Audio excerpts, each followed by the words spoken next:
여러분 안녕하십니까? 말씀으로 하루를 여는 천수답의 새벽 묵상. 오늘은 무너질 성전이라는 제목으로 역대상 17장을 묵상합니다. 건물이 목적이 아니었습니다. 다윗의 마음은 진심에서 우러나온 양심적인 고민에서 출발한 것이었지만 하나님의 명예와 영광은 건물의 장엄함이나 화려함으로 드러나는 것이 아니었지요. 그러나 그러한 다윗의 마음은 하나님께 그대로 전달되었습니다. 17장 1절 2절에 보면 다윗이 그의 궁전에 거주할 때에 다윗이 선지자 나단에게 이르되 나는 백향목 궁에 거하거늘 여호와의 언약궤는 휘장 아래에 있도다. 나단이 다윗에게 이르되 하나님이 왕과 함께 계시니 마음에 있는 바를 모두 행하소서. 하지만 그 밤에 선지자 나단에게 전혀 다른 하나님의 기별이 전달되었습니다. 4절 5절에 가서 내 종 다윗에게 말하기를 여호와의 말씀이 너는 내가 거할 집을 건축하지 말라. 내가 이스라엘을 애굽에서 올라오게 한 날부터 오늘까지 집에 있지 아니하고 오직 이 장막과 저 장막에 있으며 이 성막과 저 성막에 있었나니 이스라엘 무리와 더불어 가는 모든 곳에서 내가 내 백성을 먹이라고 명령한 이스라엘 어느 사사에게 내가 말하기를 너희가 어찌하여 내 백향목집을 건축하지 아니하였느냐고 말하였느냐. 본장의 내용은 사무엘하 7장과 거의 흡사한 내용입니다. 모세가 성막을 지을 때부터 하나님은 어느 공간에 갇혀 계신 분이 아니었지요. 하늘과 그 하늘 위에 하늘이라도 하나님을 모실 만한 공간은 없었습니다. 후일 그의 아들 솔로몬이 아름답고 화려한 성전을 건축할 것이었지만 하나님이 원하는 것은 화려한 건물이나 멋진 집이 아니었습니다. 모세 때에도 솔로몬 때에도 하나님의 원하시는 것은 그분의 백성들이 진정 하나님을 사랑하고 이웃을 사랑하여 그분의 율례와 법도를 지켜 행하는 것이었지요. 그 마음의 성전이 깨끗하고 진실하지 못하면 아무리 화려하고 빛나는 성전에 올라가도 무의미하고 헛된 일이었습니다.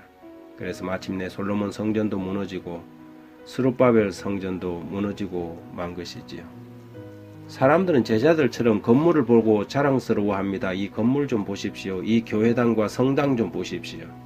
마태복음 24장 1절 2절에도 예수께서 성전에서 나와 가실 때 제자들이 성전 건물을 가리켜 보이려고 나아오니 대답하여 이르시되 너희가 이 모든 것을 보지 못하느냐? 내가 진실로 너희에게 이르노니 돌 하나도 돌 위에 남지 않고 다 무너뜨리리라. 유대인들은 성전을 무척 자랑스러워했고 그래서 성전 모독죄를 큰 죄로 여겼지요.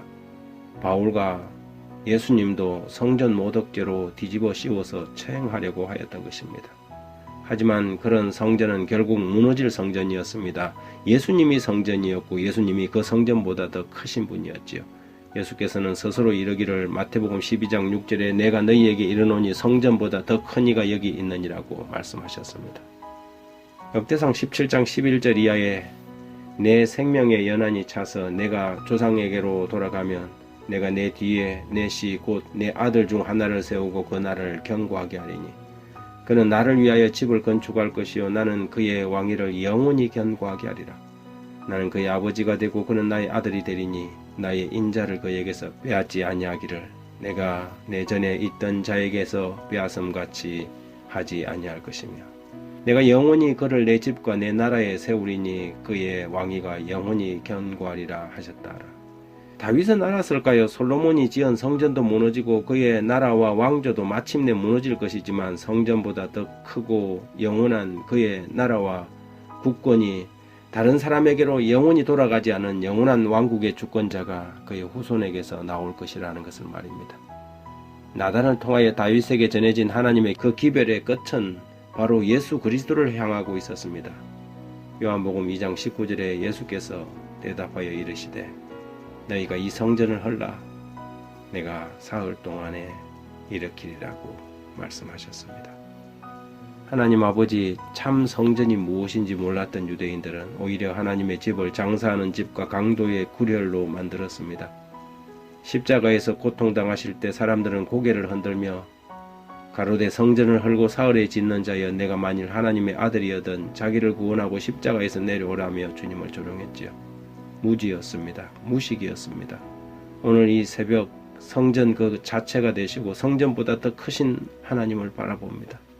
우리를 정결케 해주시고 깨끗하게 하시고 정직한 마음을 새롭게 지어 주십시오. 영원한 우리의 대제사장이시며 왕이신 그리스도 예수님의 이름으로 기도드립니다.